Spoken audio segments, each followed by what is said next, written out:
예수님께서는 공생의 기간에 많은 시간을 기도로 보내셨습니다. 새벽에 일어나서 하루를 시작하기 전에 기도하셨습니다. 중요한 결정 앞에서 언제나 기도하셨습니다. 그런데 그렇게 많은 기도를 하셨음에도 불구하고 복음서에는 그 내용이 거의 적혀져 있지가 않습니다. 그래서 어떤 기도를 하셨는지, 어떤 내용으로, 어떤 고민으로 기도하셨는지 우리가 알 수 있는 방법이 없습니다. 그런데 오늘 본문에서는 예수님의 기도의 내용을 볼 수 있습니다. 심지어 오늘 본문이 있는 요한복음 17장 전부가 예수님의 기도입니다. 복음서에 기록된 예수님의 기도 중에서도 가장 긴 본문입니다. 그리고 저는 이 본문에 주님의 마음이 아주 잘 드러나 있다고 생각해요. 이러한 의미들을 생각할 때 요한복음 17장은 참 소중한 본문이 아닌가 싶습니다. 오늘 본문에 나타난 예수님의 기도를 살펴보면서 여러분 각 사람에게 주시는 주님의 마음이 깊이 경험되기를 소망합니다. 요한복음 17장의 기도는요, 예수님께서 죽음을 앞두고 드리신 기도였습니다. 기도의 이 17장 기도의 앞장인 15장과 16장에서는 그 전까지는 비유로 말씀하시고 잘 이렇게 깨닫지 못하도록 뭔가 숨겨져서 말씀하셨다면, 이 15장 16장에서는 예수님이 말씀을 밝히 드러내셔서 제자들에게 가르쳐 주십니다. 그리고 이 기도가 있는 뒷장인 18장과 19장에서는 예수님이 무리에게 사로잡히시고 빌라도 앞에서 재판을 받으시고 그리고 십자가에 달려서 죽으십니다. 그렇게 볼 때 요한복음 15장과 16장은 예수님의 고별 설교가 되는 것이고요, 그리고 17장은 죽음을 앞두고 드리신 마지막 기도가 되는 것입니다. 그래서 이 기도에는요, 예수님께서 가장 중요하게 여기셨던 내용이 고스란히 담겨 있습니다. 마치 사람이 삶의 마지막 순간에 가장 중요한 이야기를 남기는 것처럼 예수님께서 이 땅에서 무엇을 중요하게 여기셨고 떠나시며 하나님께 무엇을 기도하며 부탁하고 계시는가가 이 본문에 적혀 있습니다. 그것이 이 기도의 내용이에요. 그래서 우리는 이 기도를 통해 예수님의 사명과 마음을 더 깊이 이해할 수 있습니다. 그렇다면 기도의 내용은 무엇인가? 우리가 읽어서 아는 것처럼 예수님께서 드리신 이 기도 내용의 전부는 제자들을 위한 기도였습니다.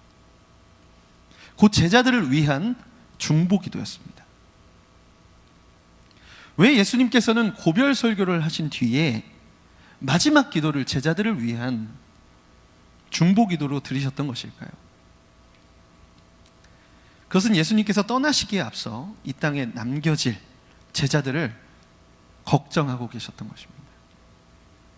그도 그럴 것이, 예수님은 자신이 떠나고 난 뒤에 제자들이 고난과 그리고 박해를 당할 것을 알고 계셨어요.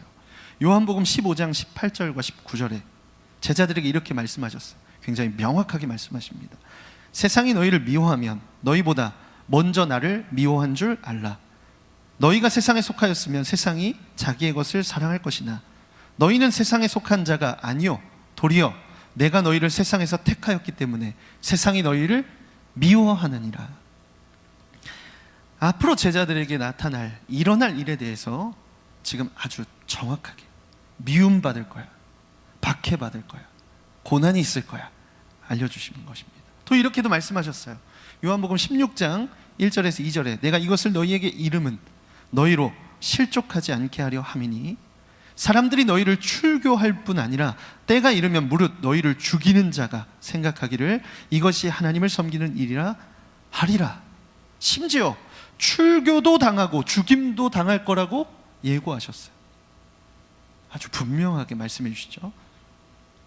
그런데 이것을 미리 일러주는 것은 너희가 실족하지 않게 하려 하심이래요.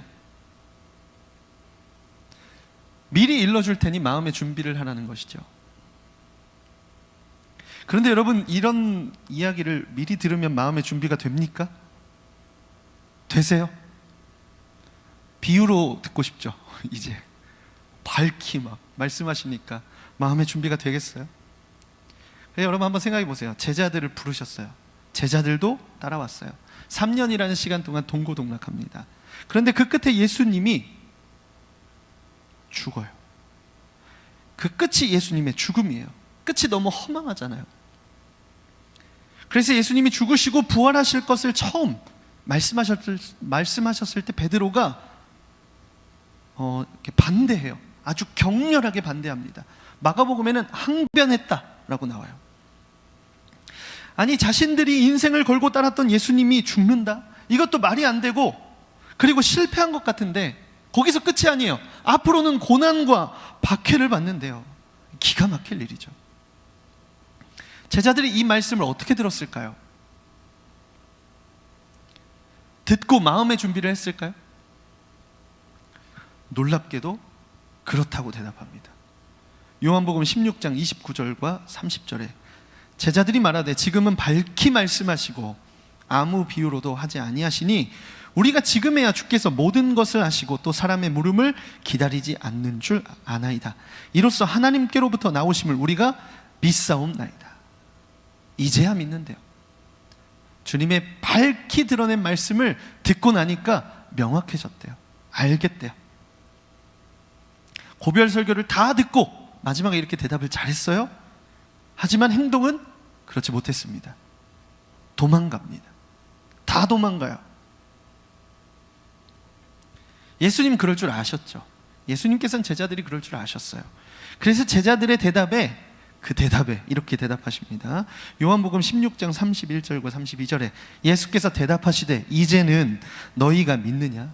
이제는 너희가 믿느냐? 보라, 너희가 다 각각 제 곳으로 흩어지고 나를 혼자 둘 때가 오나니 벌써 왔도다. 그러나 내가 혼자 있는 것이 아니라 아버지께서 나와 함께 계시느니라. 제자들이 믿음으로 고백한 대답에 예수님이 대답은 하셨는데 그 대답이 회의적이에요. 너희들 다 도망갈 거야. 나 혼자 될 거야. 이렇게 대답하시죠. 제자들은 부름을 받았지만 자신이 어떤 존재들인지, 어떤 부르심을 받았는지 잘 알지 못했어요. 이때까지만 해도 말이죠.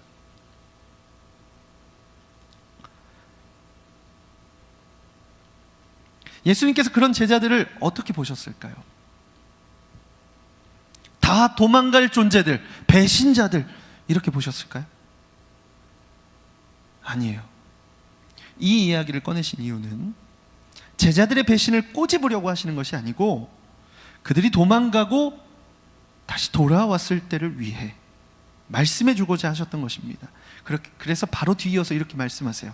33절에 이것을 너희에게 이르는 것은 너희로 내 안에서 평안을 누리게 하려 함이라. 세상에서는 너희가 환난을 당하나 담대하라. 내가 세상을 이기었노라. 지금은 도망갈 건데 나중에 다시 돌아왔을 때 담대해라. 내가 세상을 이겼다. 내 안에서 평안을 누릴 거야. 얘들아, 지금 너희가 약하지만 도망갈 거지만 꼭 기억해. 내가 세상을 이겼어. 너희도 나를 따라 세상을 이기는 존재야. 그것을 알기 때문에 내 안에서 평안을 누리게 될 거야. 이렇게 말씀해 주는 것입니다. 그리고 이렇게 말씀을 마치시자마자 제자들을 위한 중보기도를 시작하신 거예요. 그게 오늘 본문이 있는 17장입니다. 여러분, 예수님께 제자들은 어떤 존재였을까요? 답답한 존재들이었을까요?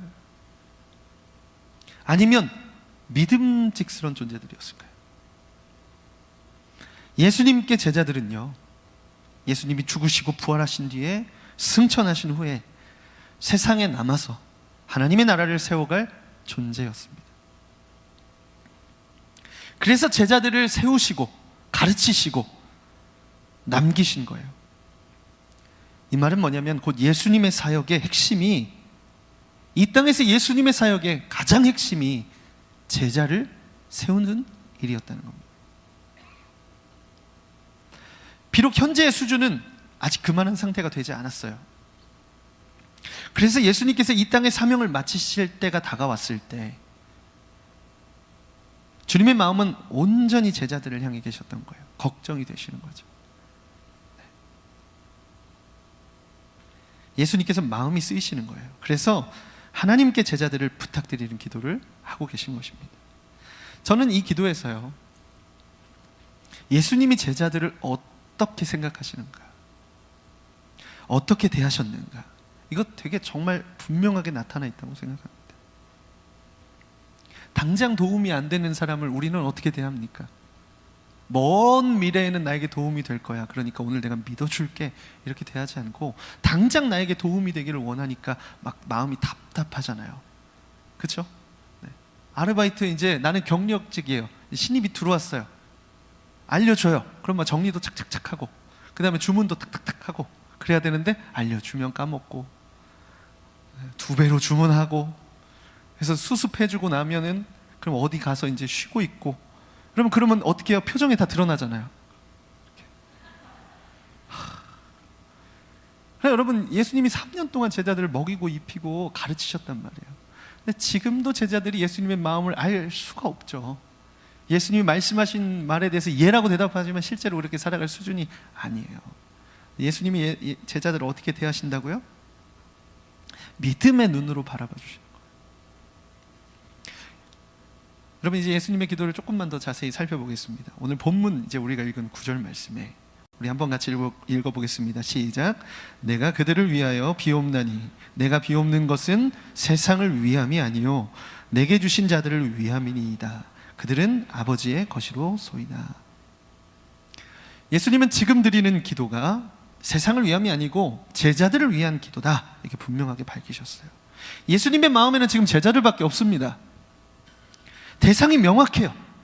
그 제자들을 이렇게 표현하셨어요. 내게 주신 자들, 곧 자신에게 맡겨주신 자들이라고 말씀하시는 거예요. 굉장한 책임감이 느껴지는 표현이에요. 아버지의 것을 내게 맡기셨는데 이것을 마치 청지기처럼 지금 충성스럽게 최선을 다해서 맡아서 행하고 있다, 이렇게 표현한 것이죠. 그래서 바로 앞서서 이렇게 기도하셨어요. 6절과 8절에 세상 중에서 내게 주신 사람들에게 내가 아버지의 이름을 나타내었나이다. 제자들에게 가르쳐 주셨다는 거예요. 그들은 아버지의 것이었는데 내게 주셨으며 그들은 아버지의 말씀을 지키었나이다. 지금 그들은 아버지께서 내게 주신 것이 다 아버지께로부터 온 것인 줄 알았나이다. 나는 아버지께서 내게 주신 말씀들을 그들에게 주었사오며 그들은 이것을 받고 내가 아버지께로부터 나온 줄을 참으로 아오며 아버지께서 나를 보내신 줄도 믿었사옵나이다. 예수님이 하나님의 아들이시라는 것을 이제 분명히 알고 믿고 따르고 있다는 것입니다. 자신이 하나님께로부터 왔다는 사실과 하나님께서 택하신 자들을 자신에게 맡겨주셨다는 것이 이 기도에서 굉장히 분명하게 드러나죠. 그리고 자신에게 맡겨주신 대로 그들을 세우고 가르치는 사명을 자신이 완수하였다, 이렇게 말씀하셨어요. 그렇다면 여러분, 우리는 보통 어떻게 기도하나요? 셀 리더가 정말 열심히 사역하다가 타지로 떠나게 되었습니다. 그렇게 되었다고 해봐요. 그래서 세론들을 위해서, 이제 남겨진 세론들을 위해서 기도하는 거예요. 하나님, 저에게 주신 이 세론들에게 아버지의 이름을 나타냈습니다. 그들은 아버지의 것이었는데 제게 주셨으며 이제 이들이 아버지의 말씀을 잘 지킵니다. 이렇게 기도해요? 보통은 이렇게 기도하죠.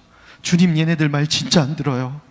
저에게 맡겨주셨지만 제 거 아니고 하나님의 거예요. 소속을 분명히 하자고요. 하나님의 겁니다. 하나님의 거예요. 저 따라오면 안 돼요. 얘네들 오늘도 예배 안 나왔어요. 마지막까지 속 썩여요. 저 할 만큼 한 거예요. 보통 이렇게 기도할 수 있겠죠. 우리가 우스갯소리로 얘기했지만 우리는 누군가를 책임진다고 하는 것에 굉장히 큰 부담감을 가지잖아요. 그리고 열심히 하고 최선을 다했는데도 그 결과가 오늘 제자들처럼 명확한 결과가 없고 아직 두려워하고, 지금 여기 남겨진 제자들이 믿음으로 막 돌파하면서 고난과 핍박을 담대히 이기면서 나아갈 수준이 안 되는데 예수님 어떻게 기도하신다고요? 제자들을 향해서 믿음으로 선포하면서 기도하시는 거예요. 예수님은 제자들이 속을 안 썩여서 저렇게 기도하신 것일까요? 아니면 제자들이 정말 주님의 마음에 합해서 저렇게 기도하신 것일까요? 제자들과 상관없어요. 자신에게 맡겨주신 영혼을 끝까지 책임지려고 하시는 마음이에요. 여러분, 지금 예수님은 죽음을 앞두고 계세요. 죽음을 앞두고 계신다니까요. 이제 조금 있으면 잡혀서 죽으러 가야 돼요. 심경이 얼마나 지금 복잡하시겠어요. 우리가 겟세마네 기도의 장면을, 그 기도의 내용을 우리가 알잖아요. 예수님도 고뇌하셨단 말이에요. 힘들어하셨어요. 할 수만 있다면 그 잔이 넘어갔으면 좋겠다고 기도하셨습니다. 지금 그런 심경에, 자신의 심경은 그렇다고 해도 두고 갈 사람들이 못 믿어워요. 뭐 믿음직스럽지가 않아요. 뭘 맡겨도 세상을 복음으로, 생명으로 변화시킬 수 있을 정도의 사람이 아닌 것 같아요. 3년 동안 가르치고 먹고 자고 했는데 마음도 잘 몰라요. 그럼 역정을 내시든지 아니면 하나님께 하소연을 하시든지 그렇게 할 것 같은데, 자신에게 맡겨주신 자들을 떠나면서까지 걱정과 그리고 충성된 책임감으로 기도하고 계신 거예요. 예수님 그런 분이셨어요. 제자들을 사랑하시는데 끝까지 온전히, 그러니까 전심으로 사랑하셨어요. 그래서 10절에 이렇게 기도하세요. 내 것은 다 아버지의 것이요 아버지의 것은 내 것이온데 내가 그들로 말미암아 뭐라고요? 영광을 받았나이다. 제자들로 인해서 영광을 받으셨다. 제자들이 정말 잘해서 그런 거 아니죠.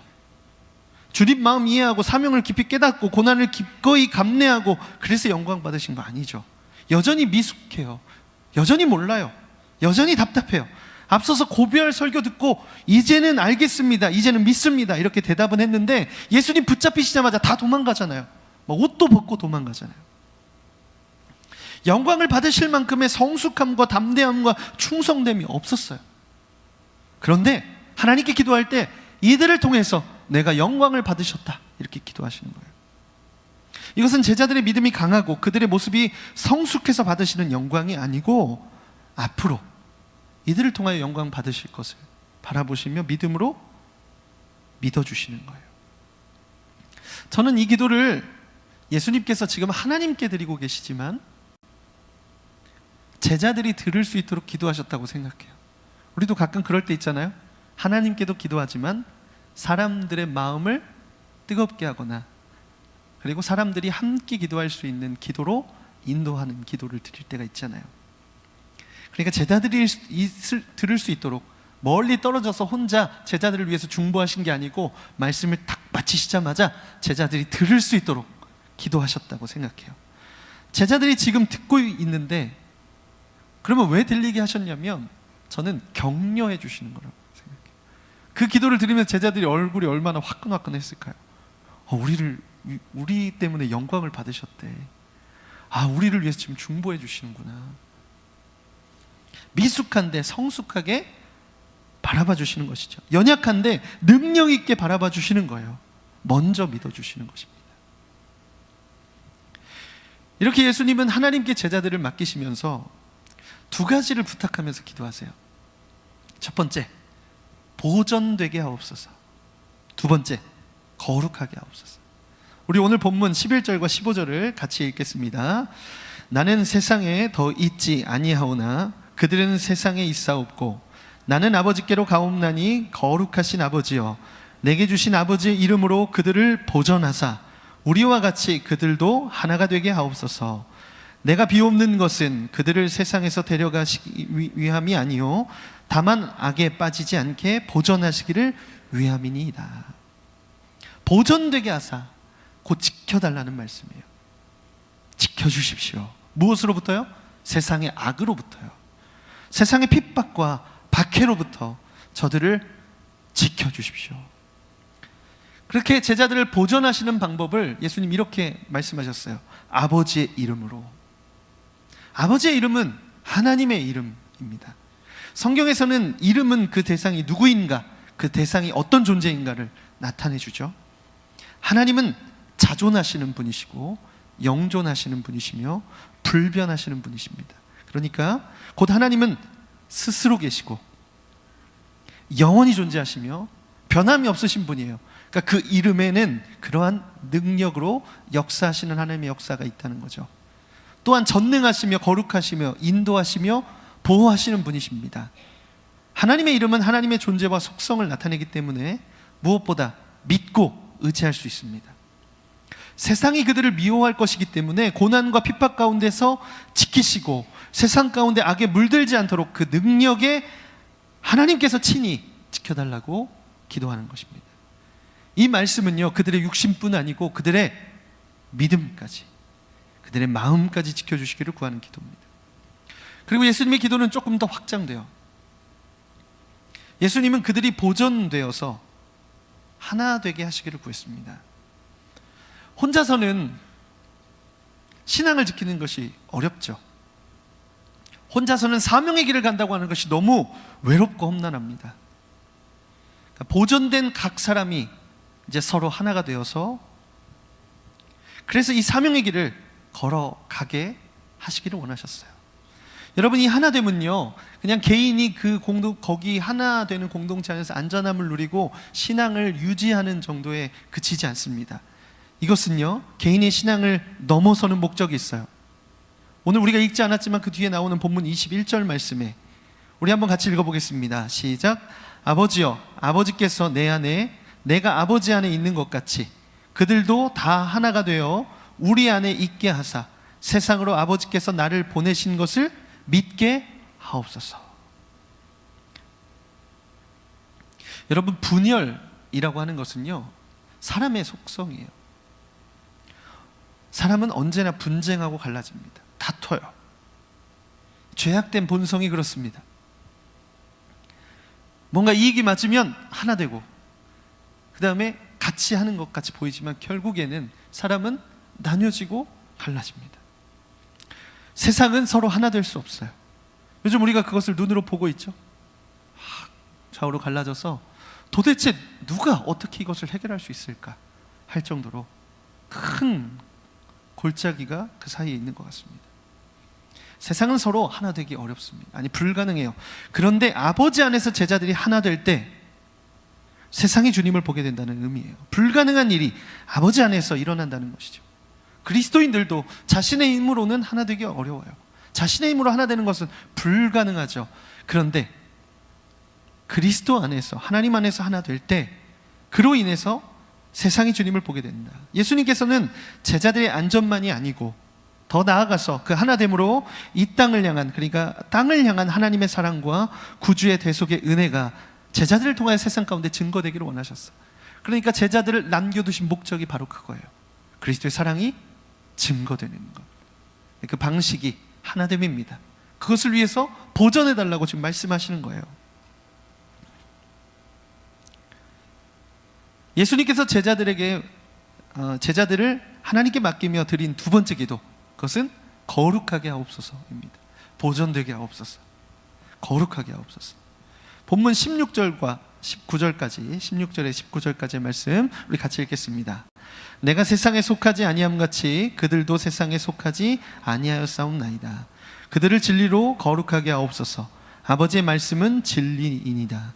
아버지께서 나를 세상에 보내신 것 같이 나도 그들을 세상에 보내었고 또 그들을 위하여 내가 나를 거룩하게 하오니 이는 그들도 진리로 거룩함을 얻게 하려 함이니이다. 사람이 온전한 거룩을 이룰 수 있는 길과 방법은 없습니다. 오직 하나님 한 분만 거룩하세요. 오직 하나님 한 분만 유일하게 온전히 거룩하십니다. 하나님은 거룩 자체이십니다. 하나님은 거룩이 많으신 분이 아니에요. 하나님은 사랑이 많으신 분이 아니고 하나님은 사랑, 하나님은 거룩이십니다. 그게 거룩 자체예요. 그렇다면 우리가 진리로, 제자들이 진리로 거룩하게 된다는 건 무슨 의미일까요? 마음의 중심에 하나님의 말씀이 기준이 되는 것입니다. 세상의 가치관과 문화와 성공이 기준이 되는 것이 아니고 오직 하나님의 말씀이 기준이 되는 거예요. 소속이 어디 있는가, 주인이 어디 있는가에 대한 싸움이에요. 이미 말씀하신 것처럼 이들은 다 하나님의 소유, 부르심을 받은 자들이에요. 그래서 거룩은요, 세상과의 분리, 구별됨을 의미합니다. 세상에 있지만 구별된 존재로 살아가는 거예요. 세상에 속하지 않고, 그리고 세상에 살아가지만 사명을 따라 살아가는 것입니다. 그 보내심을 받은 자가 거룩한 신분에 합당하게 살아가는 삶, 그렇게 구별되어서 맡기신 사명을 이루며 이 땅에서 하나님 나라 백성으로 살아가기를 구하신 것입니다. 거룩하게 하옵소서. 여러분, 거룩과 경건의 삶은요, 사명자에게 반드시 요구되어지는 삶입니다. 이것을 제자들의 힘만으로는 불가능하다고, 그 불가능함을 아셨기 때문에 존재적으로 그래요. 그래서 하나님께 제자들을 의탁하신 것입니다. 여러분, 예수님이 제자들을 위하여서 이렇게 중보기도 하신 이유가 무엇일까요? 보존되게 하시며 거룩하게 구별하여 주십시오. 이렇게 하나님께 부탁하신 이유가 무엇일까요?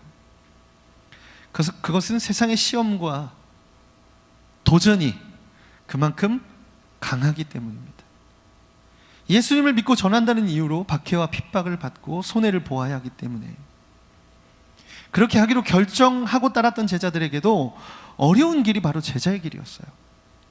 그렇기 때문에 지금 중보하시는 거예요. 죽기 전에 마지막으로.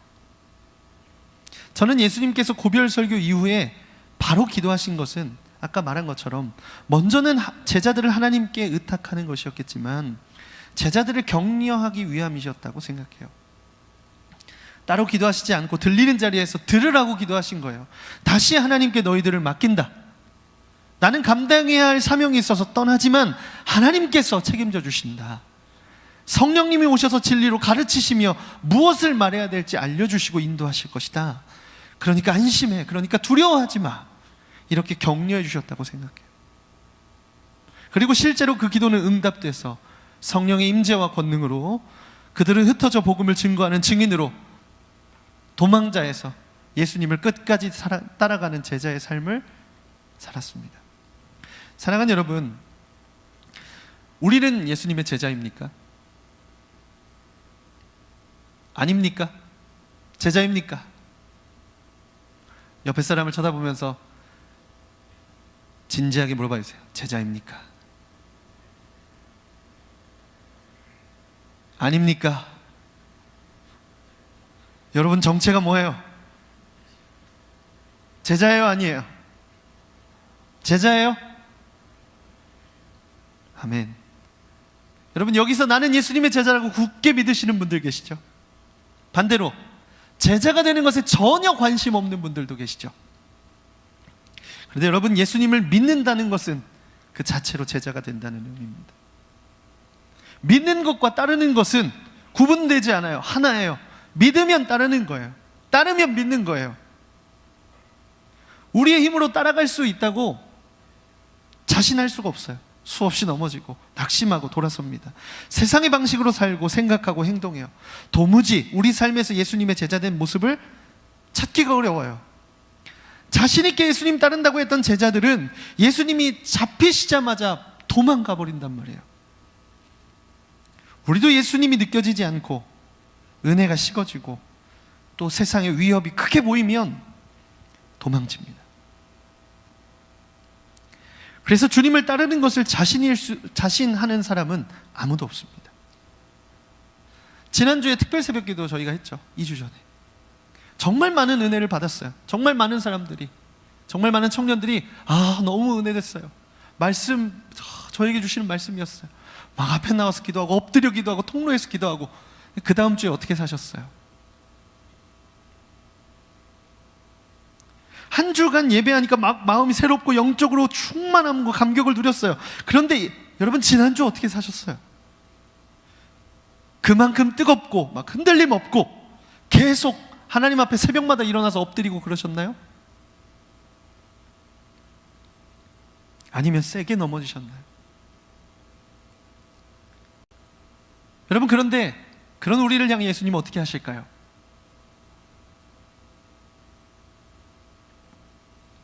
저는 오늘 말씀과 똑같이 우리를 위해서 중보하고 계신다고 믿습니다. 우리를 제자로 부르셨거든요. 좀 못 믿었고 지금 현재의 수준이 아직 미숙해서 그렇지. 제자를 세우는 것은 예수님의 온전한 관심사예요. 마지막에 기도하실 때 그것만 가지고 기도하셨다고요. 제자를 세운 것이 예수님의 사역의 핵심이셨어요. 우리를 구원하시고 제자가 되게 하시는 일이 예수님의 사명이십니다. 우리의 약함을 아시고 우리의 넘어짐도 아세요. 예수님께서 하신 제자 훈련은요, 그래서 예수님의 제자 훈련은 어떤 커리큘럼이 아니에요. 예수님이 하신 제자 훈련은 뭐예요? 여러분 궁금하세요? 안 궁금하시군요. 예수님께서 하신 제자 훈련, 그것은요, 흠이 있고 미숙한 제자들을 끌어안으시고 성숙할 때까지 붙들어 주시고 격려해 주시고 그리고 본을 보여주신 거예요. 언제까지요? 떠나실 때까지요. 언제까지요? 다시 돌아와서 당신을 따라가게 하실 때까지. 근데 예수님이 떠나셨잖아요. 떠나셨어요. 그 떠나심은요, 여러분, 제자들이 성령을 받을 것을 아시며 떠나신 것입니다. 그러니까 제자들이 성령에 붙들릴 걸 아셨어요. 그들의 존재는 지금은 아직 예수님을 따라갈 만한 상태가 아닐지 몰라요. 주님의 말씀을 겨우 이제는 믿습니다. 마지막에 예수님 죽기 바로 직전에 깨닫는 정도의 수준일지 몰라요. 그런데 예수님은 그들이 도망갈 것도 아시고, 그런데 다시 부르셔서 이 땅에 남아서 하나님의 나라를 이 땅 가운데 도래하게 하고 그리스도의 생명과 복음을 증거할 수 있는 증인된 제자가 될 것을 확신하셨습니다. 저는 오늘 그런 시선으로 우리를 보신다고 믿습니다. 여러분, 비록 우리는 연약하고 그 연약함을 합리화하자는 거 아니에요. 여러분, 우리는 그것과 씨름할 줄 알아야 돼요. 그것을 분투하며 그리고 우리의 삶에서 좁은 길을 걸어갈 수 있는 믿음의 선택을 해야 됩니다.